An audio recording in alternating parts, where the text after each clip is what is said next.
The second rule of our book club is, it's all about the book. Or is it? What if the book isn't as important as I thought? I'm Dr. Jonathan. I work with organizations to make them inclusive, and I'm on a mission to help 1 million people like you to make your workplace inclusive. Get your pen and paper ready because we're talking about why the book isn't always the most important part of a book club. I love a book club. There's lots of stereotypes around them. Growing up, when I thought of a book club, I thought of middle-class women meeting at a friend's house every month to discuss romance novels. And they were drinking wine. That's what I thought. For me, the media also helped to reinforce that stereotype. When I tell people I have a book club, they think it's a spin on that idea. We have a book club, but it doesn't fit into that model. I'm constantly encouraging you to start a book club that doesn't fit that model. The idea is to get people together to discuss a book.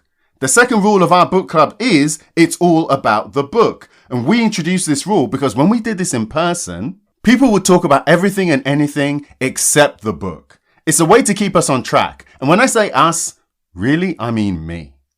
But here's a contradictory thought. What if the book isn't actually the most important part of the book club? I already said that people would talk about everything and anything except the book. Now, I know all of that sounds weird given our rule, but we host a book club once a month, 10 months a year. We started in 2020. We used to do in-person book club events. An organization would host us, we would get together to discuss the book, and that meant opportunities to meet other people, face-to-face engagement. It also meant that I had the ability to read the room. Now, all of those things are true, but here's what else is true. Most people didn't get through the book. I would create space for everyone in the room to contribute, if they felt comfortable, to share what they thought of the book. Nearly everyone fell into one of 3 camps. 1, had not finished the book, reading or listening. 2, had not started the book. They were short on time, they didn't get round to it. And 3, had not attempted to read the book, because they didn't even have a copy. Now, this is fascinating because it's a book club, but they're not actually there to discuss the book themselves. Remember I said that. When COVID hit, we moved to a virtual format, and as best as I could, I wanted to mimic what was already working. Now, here's the thing. It was the same. Well, actually, it wasn't the same because for a while our attendance went down, which didn't make sense to me, but it was during the pandemic. Lots of things didn't make sense. But over a couple of years doing this in person and virtually, we realized that the majority of people who came to our book club were not familiar with the book. This is when I started to read the room. And we've still got that rule. The second rule of book club is it's all about the book. But this is when we started to shift the format. Now, I didn't guess this. I actually interviewed a lot of people who attended our book club because surveys weren't really that helpful. This is when I learned that most of the people in the book club, they didn't want to read the book for the book club. They wanted me to read the book, then they would decide if they were going to read the book. And you know what made this easy for them?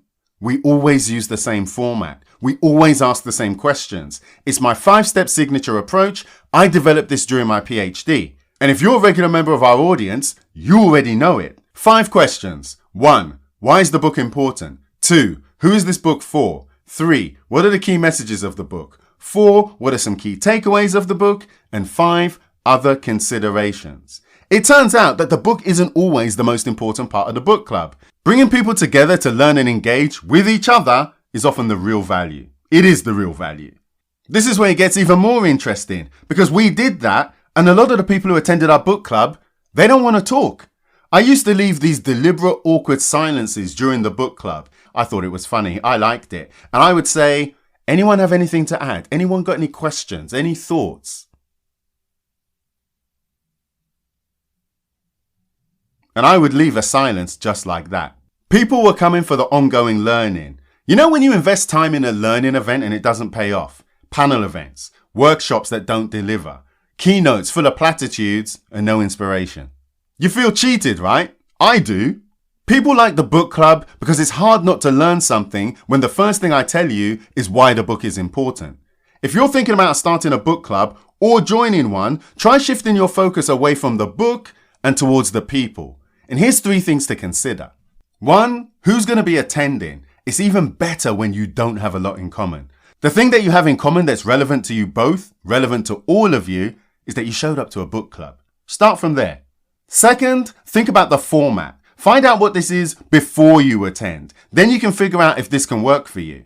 And third, focus on the values. Why does this person have a book club? What's their intent? What's their motivation? If you like being around people who share your values, you're going to enjoy the experience a lot more. I try and make my motivation really transparent. But in case you missed it, or if you're finding this for the first time, let me spell it out. I'm on a mission to help 1 million people like you to make your workplace inclusive.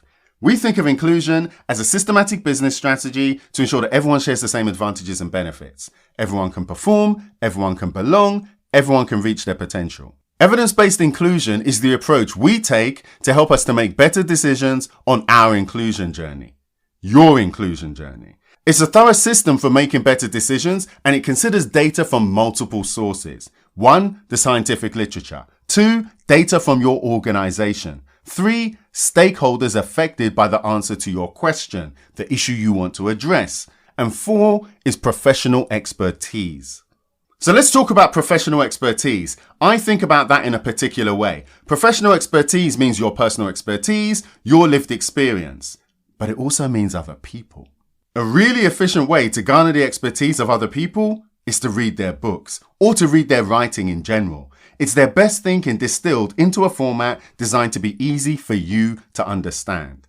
It also allows you to gauge their values, their beliefs. Honestly, reading books means I learn from experts really quickly. I also learn who is an expert and who isn't an expert. Because some books are light, some books are ghostwritten, some books show me that I shouldn't go anywhere near this person. This is one of the reasons I like books. This is one of the reasons I like having a book club. I've learned a lot about you from our book club. The biggest surprise for me was that people wanted to read the books after I'd reviewed them, not before. And that's quite humbling for me. You honor me with your trust. And here's the biggest thing that I didn't expect from all of this. The more detail I share, the more people want the book. People use the 60-second book reviews as a filter. Some people will buy the book after watching a short review. People use the book club as a filter. More people buy the books after attending the book club. People use the Element of Inclusion book insights as a filter. Even more people buy the books after subscribing to the Element of Inclusion book insights. Not only do I use my 5-step signature approach, I use the 5-4-3-2-1 method. Sounds gimmicky, but it's really practical. 5 memorable quotes, 4 relevant stories, 3 practical activities, 2 useful frameworks, and 1 alternative perspective. That's a lot of detail about a book, right? All of that helps me to get real practical value out of every book. If you want to subscribe, check out the show notes. I've got a link there. We're about to increase the price by 50%. I get emails saying, thanks, that's amazing. I get all sorts of incredible emails. And then do you know what they all say? Now I'm going to buy the book. I give a lot of detail, a lot of guidance, and they still want to buy the book. These are the leaders. You know what? I'm going to keep an eye out for those people. I bet those are the ones who are going to change the world. So let's wrap this up. What are the key messages here? 1, book clubs are not all about the books. 2, it's about what you do with the learning, inspired by the book. And 3, come to our book club or start your own. So what do you think? Have you ever considered starting your own book club? Get in touch or leave a message. I would love to hear from you. If you've learned something from today's show, then give us a 5-star review and a comment wherever you're listening to the podcast. It helps other people like you to find the show. Thanks for listening, and I'll see you in the next episode.